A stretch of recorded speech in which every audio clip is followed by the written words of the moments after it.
¿Te has preguntado por qué rentar un departamento en Monterrey se siente cada vez más imposible?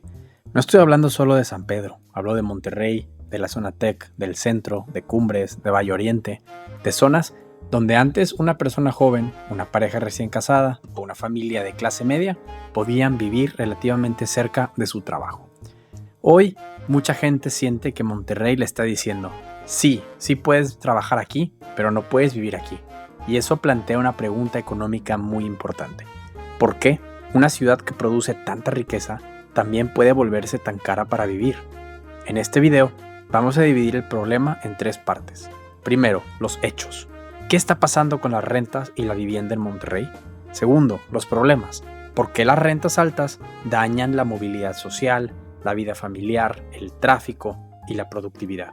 Y tercero, las soluciones desde el urbanismo de mercado. Es decir, soluciones basadas en libertad, en propiedad privada, competencia, precios, inversión y menos trabas artificiales para construir vivienda. Porque el problema de Monterrey no es que demasiada gente quiera vivir ahí. Ese es un síntoma de éxito.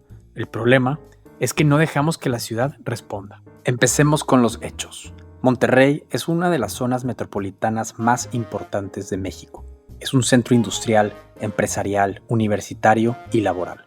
Atrae inversión, empleos, estudiantes, profesionistas, familias de otros estados. Eso significa más demanda de vivienda. Y cuando mucha gente quiere vivir en una ciudad, los precios suben si la oferta de vivienda no crece al mismo ritmo. Ese es el punto básico de economía: precio, oferta y demanda. La demanda en Monterrey ha crecido por varias razones. Por el dinamismo económico. Nuevo León se ha beneficiado del nearshoring, de la manufactura avanzada, de servicios corporativos, de universidades, hospitales y empleos relativamente mejor pagados que en otras regiones del país. Porque Monterrey concentra oportunidades. Mucha gente no se muda solo por gusto, se muda porque ahí está el trabajo, la universidad, el hospital, cliente, empresa, etc. La red profesional. Porque algunas zonas de la ciudad tienen un valor especial. La cercanía al empleo, la seguridad relativa, la accesibilidad, el prestigio.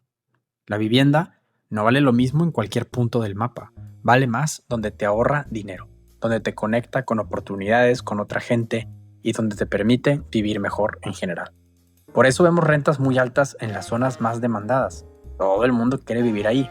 Algunos reportes inmobiliarios recientes ubican la renta promedio de departamentos en Monterrey alrededor de los 24,000 o hasta 25,000 pesos mensuales. Ese es el promedio, dependiendo del tipo de unidad, zona y metodología. Por ejemplo, un reporte de Global Property Guide cita datos de Inmuebles 24 para enero del 2026 con una renta promedio de alrededor de 25,000 pesos para departamentos de 2 recámaras en Monterrey.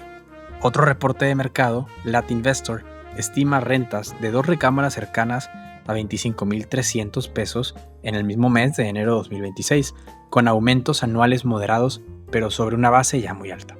Ahora, esos números no significan que todos paguen 25,000 pesos. Hay rentas más bajas y mucho más altas, pero sí muestran una realidad. Monterrey ya compite con mercados habitacionales caros dentro de México e incluso comparando con ciudades de otros países. El problema se agrava cuando vemos el precio de compra. En México el precio de la vivienda siguió creciendo por encima de la inflación en 2025. Según datos reportados por la Sociedad Hipotecaria Federal, el precio de la vivienda de la zona metropolitana de Monterrey creció 9.1% anual en el primer trimestre de 2025. ¿Por qué importa el precio de compra para hablar de rentas? Porque la renta y el precio de venta están conectados. Si comprar vivienda se vuelve más caro, los dueños necesitan rentas más altas para justificar la inversión. Y si menos personas pueden comprar, más personas se quedan rentando. Eso aumenta la demanda por renta. Entonces tenemos una presión doble. Comprar es caro y rentar también. Ahora viene la pregunta clave. ¿Por qué no se construye suficiente vivienda? Aquí entra el lado menos visible del problema, la regulación urbana. Construir vivienda no depende solo de que haya demanda, depende de permisos, de uso de suelo, de densidad permitida, de requisitos de estacionamiento, alturas máximas, procesos municipales, factibilidades, estudios, pagos, tiempos administrativos y oposición vecinal. En teoría todos queremos vivienda accesible, claro, pero en la práctica muchas reglas impiden que se construya vivienda justo donde más se necesita. Un reporte reciente de El Horizonte señaló que desarrolladores en Monterrey han reportado retrasos de más de 2 años en permisos para vivienda vertical, con proyectos frenados y pérdidas. Y esto es crucial.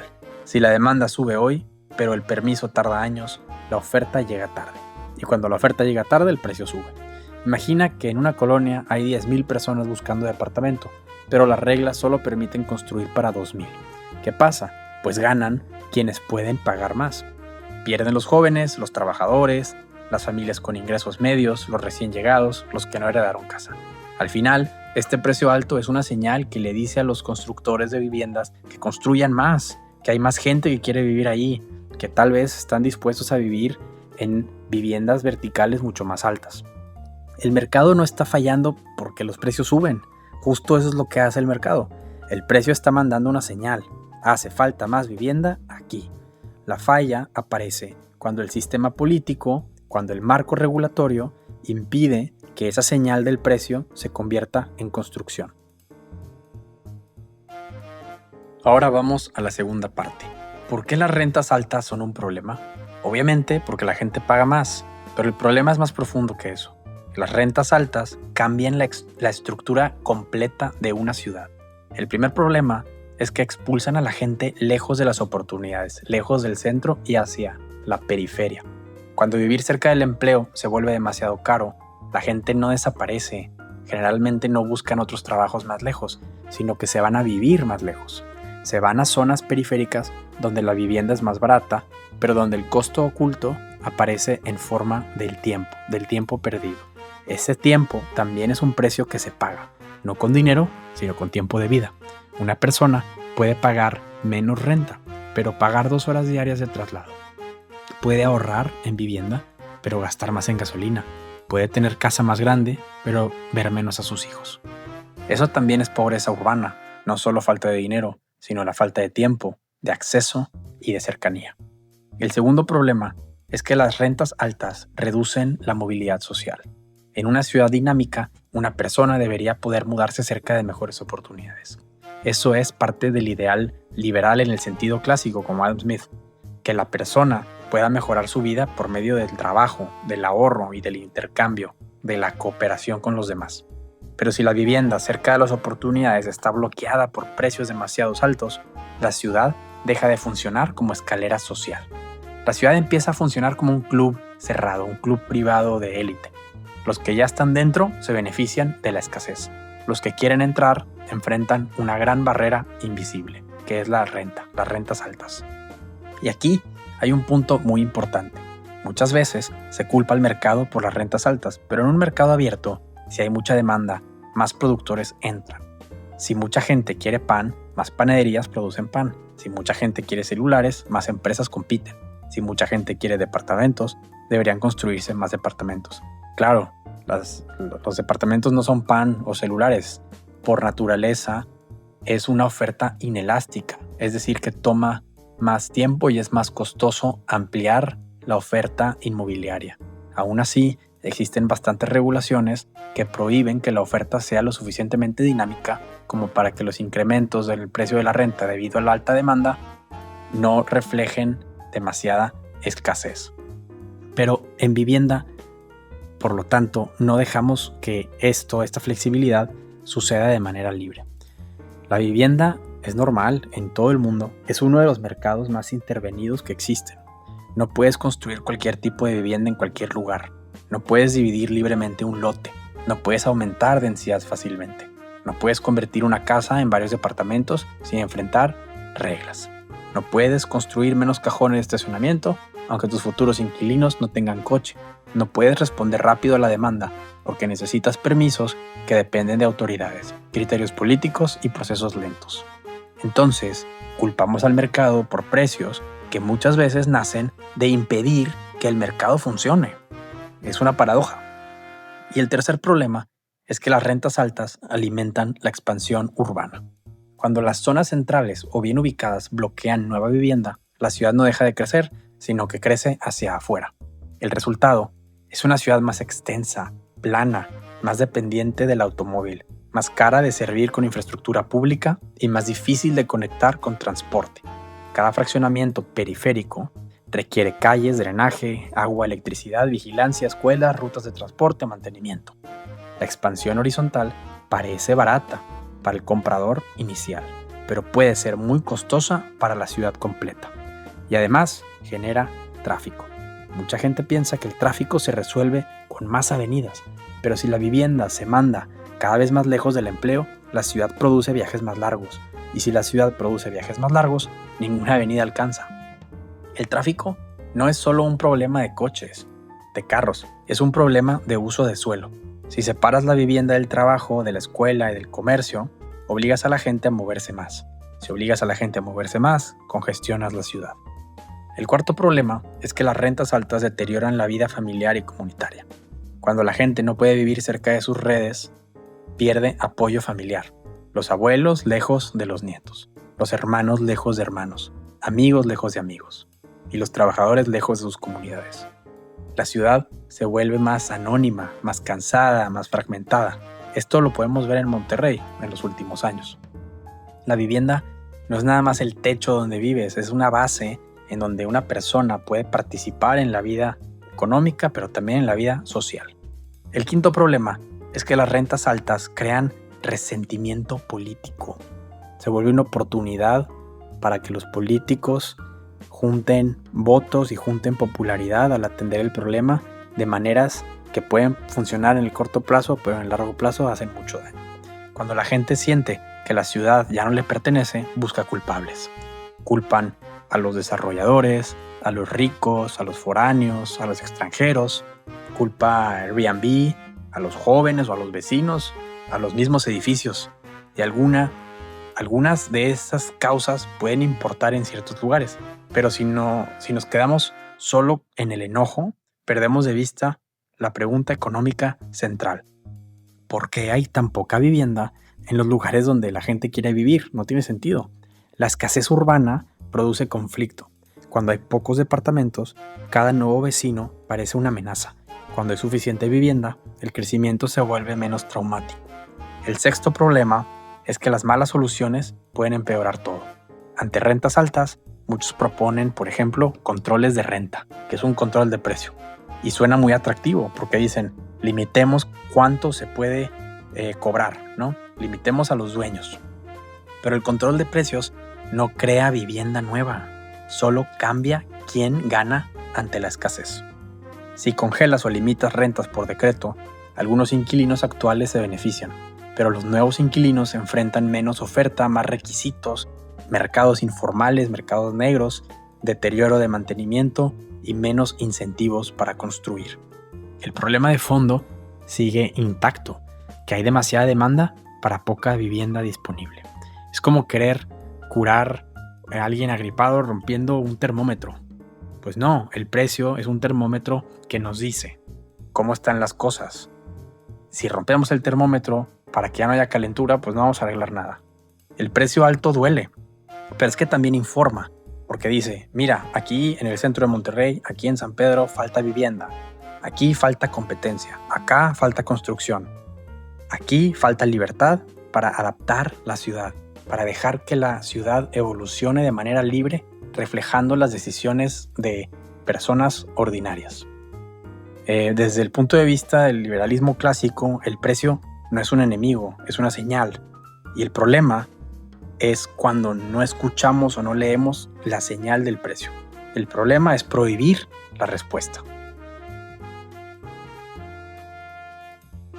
Ahora vamos a la tercera parte. ¿Qué se puede hacer? Desde el urbanismo de mercado, la solución central es muy sencilla, aunque es políticamente difícil de implementar.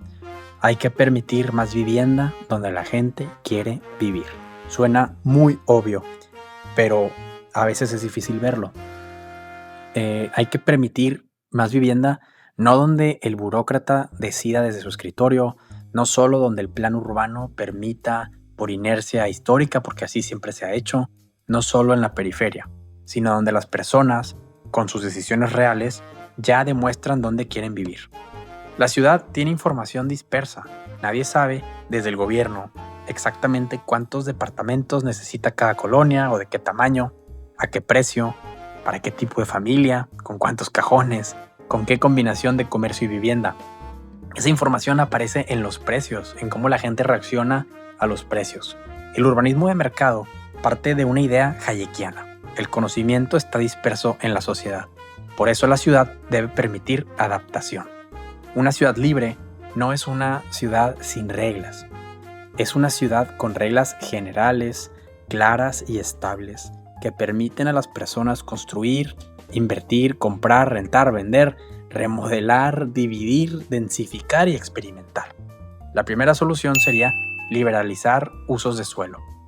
Muchas zonas urbanas están congeladas en categorías muy rígidas, que aquí solo casa residencial, aquí solo comercio, acá solo oficinas, solo cierto tipo de edificio y demás. Pero la vida real no es así, no funciona así. La gente quiere vivir cerca de cafés, de tiendas, de escuelas, de consultorios u oficinas, parques, estaciones de transporte. La mezcla de esos usos reduce traslados, genera vida de barrio y hace más eficiente el suelo urbano. Monterrey necesita permitir más usos mixtos, que la gente lo resuelva a su manera. Departamentos arriba, comercio abajo, vivienda cerca de oficinas. Esto significa permitir que las colonias evolucionen libremente. Una ciudad viva cambia, siempre está cambiando respondiendo a las necesidades de las personas que habitan en ella. Una ciudad congelada por reglas demasiado rígidas e inflexibles se encarece. La segunda solución es permitir más densidad. La palabra densidad asusta a mucha gente. Suena a torres gigantes, muchas sombras, caos, mucho tráfico. Pero densidad no necesariamente significa rascacielos. Puede significar edificios de 4 pisos, ¿no? O sea, verticales medianos, departamentos pequeños, vivienda accesoria, lotes mejor aprovechados, corredores urbanos con más vivienda, etc. La verdad es que las soluciones siempre van a venir de las comunidades locales. En muchas ciudades, la mayor parte del suelo bien ubicado está subutilizado. Hay zonas cerca de empleo, transporte y servicios donde legalmente solo se puede construir muy poca vivienda, y eso encarece todo.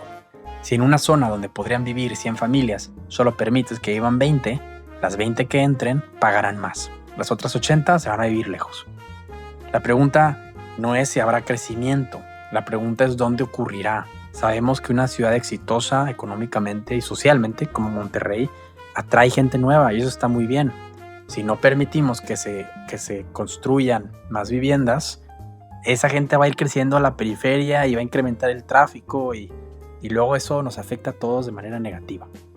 Entonces, ¿queremos crecimiento cerca de infraestructura existente o crecimiento cada vez más lejos? ¿Queremos más vivienda cerca del empleo o más tráfico desde la periferia? ¿Queremos que el suelo urbano se use mejor o que la ciudad siga expandiéndose indefinidamente? La tercera solución es eliminar o reducir mínimos de estacionamiento. Muchas regulaciones obligan a construir cierto número de cajones por departamento, aunque el mercado no lo necesite. Eso encarece la vivienda también. Un cajón de estacionamiento no es gratis. Requiere el suelo, la estructura, las rampas, el concreto, el mantenimiento. En edificios verticales, el estacionamiento puede volver inviable un proyecto o elevar mucho el precio final. Y aquí está una pregunta en el sentido liberal clásico muy sencilla. ¿Por qué debe el gobierno obligar a una persona sin carro a pagar por estacionamiento?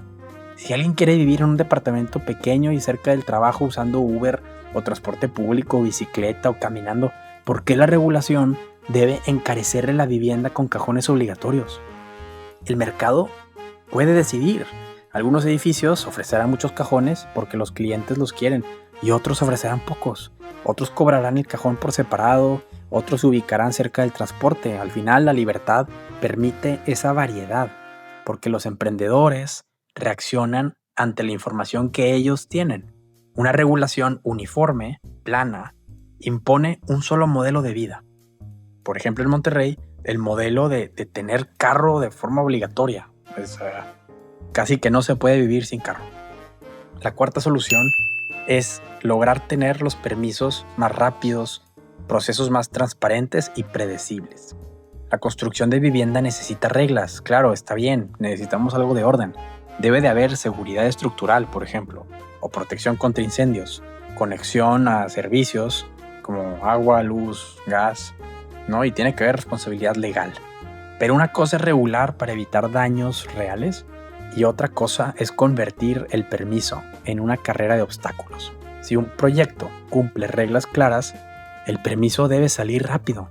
La discrecionalidad encarece, la incertidumbre encarece, el retraso encarece y al final quien paga no es solo el desarrollador, paga el inquilino porque la vivienda llega más tarde y más cara. En un sistema libre no significa audiencia del Estado, no, tampoco es anarquía. Significa un gobierno limitado a sus funciones claras, proteger los derechos de propiedad, hacer cumplir contratos y prevenir daños a terceros, aplicando reglas generales. Lo contrario es el permiso como privilegio. Cuando el permiso se vuelve un privilegio para la élite y para los más ricos, la vivienda se vuelve escasa. La quinta solución es permitir vivienda incremental y de menor escala. No toda solución tiene que ser una torre de lujo. Una ciudad necesita muchos tipos de vivienda. Cuartos en renta o estudios, lofts, depas más pequeños, vivienda para estudiantes con roomies, vivienda para adultos mayores de otra configuración, departamentos para familias, viviendas sobre comercio, pequeños edificios, remodelaciones, conversiones de casas grandes en varias unidades departamentales. Se debería de poder permitir esa flexibilidad. Muchas veces la regulación elimina precisamente la vivienda que naturalmente se puede dar de forma más accesible. ¿Por qué? Porque exige lotes grandes, cajones, tamaños mínimos, trámites muy costosos, requisitos diseñados para grandes desarrolladores, etc. El resultado es muy irónico, porque las reglas para ordenar la ciudad terminan favoreciendo proyectos caros y expulsando a las soluciones baratas. El urbanismo de mercado busca permitir que muchas personas participen en la producción de vivienda. No solo las grandes empresas, también los propietarios que quieren adaptar su casa, por ejemplo, familias que quieren construir un departamento adicional, los pequeños inversionistas, algunos comerciantes, cooperativas privadas incluso. Más competencia significa más opciones. La sexta solución podría ser cobrar mejor por infraestructura, no prohibir vivienda. Una objeción común dice que, bueno, si permitimos más departamentos, no habrá agua, no habrá calles, no habrá servicios. Esa preocupación creo que deberíamos ignorarla. La solución no es prohibir la vivienda, la solución es cobrar y coordinar infraestructura de forma transparente. Si un nuevo desarrollo genera costos reales de infraestructura, esos costos pueden financiarse con derechos, contribuciones, tarifas de impacto bien diseñadas o mecanismos privados de provisión. Claro que hay que tener cuidado. Si las cuotas son excesivas, se convierten en otro impuesto a la vivienda. El principio debe ser claro. Permitir construir, sí. Cobrar costos reales, invertir en infraestructura y evitar que el proceso se vuelva extorsión. La escasez de infraestructura no se resuelve con escasez de vivienda. Se resuelve con precios, con las inversiones y con reglas claras. Séptima solución. Transporte y vivienda deben pensarse juntos. Desde el urbanismo de mercado, el transporte no puede separarse del uso de suelo. Si permites más viviendas cerca de corredores de transporte, de estaciones y demás, reduces presión sobre la periferia. Pero si prohíbes la densidad cerca del transporte, desperdicias la infraestructura. Una línea de metro, un corredor de camión, una avenida bien conectada valen más cuando más personas pueden vivir cerca de ahí. La ciudad debe permitir que el suelo cercano a la infraestructura, a las estaciones, se use intensamente. Y eso significa no eliminar barrios, sino dejar que los lugares bien conectados alojen a más personas. La octava solución es defender la propiedad privada. Si alguien compra un terreno y quiere construir vivienda cumpliendo reglas generales de seguridad y convivencia, la carga de la prueba está en quien quiere prohibirlo. Muchos debates urbanos se presentan hoy como los vecinos contra los desarrolladores. ¿Quién decide qué se puede hacer con una propiedad? ¿El dueño, bajo reglas generales, o una coalición política que quiere preservar artificialmente la escasez? La ciudad necesita respetar a los vecinos, sí, pero respetar no significa dar poder de veto sobre toda nueva vivienda. La novena solución es que se legalice la abundancia. La vivienda se vuelve más accesible cuando hay abundancia. Y la abundancia significa que la oferta puede responder. Si más personas quieren vivir en Monterrey, Monterrey debe poder construir más vivienda. La alternativa es escasez planificada. Y la escasez planificada siempre discrimina. Una ciudad con poca vivienda se vuelve menos libre porque reduce las opciones reales de las personas. Y solo quienes tienen o mucho dinero o están bien conectados terminan por conseguir dónde vivir.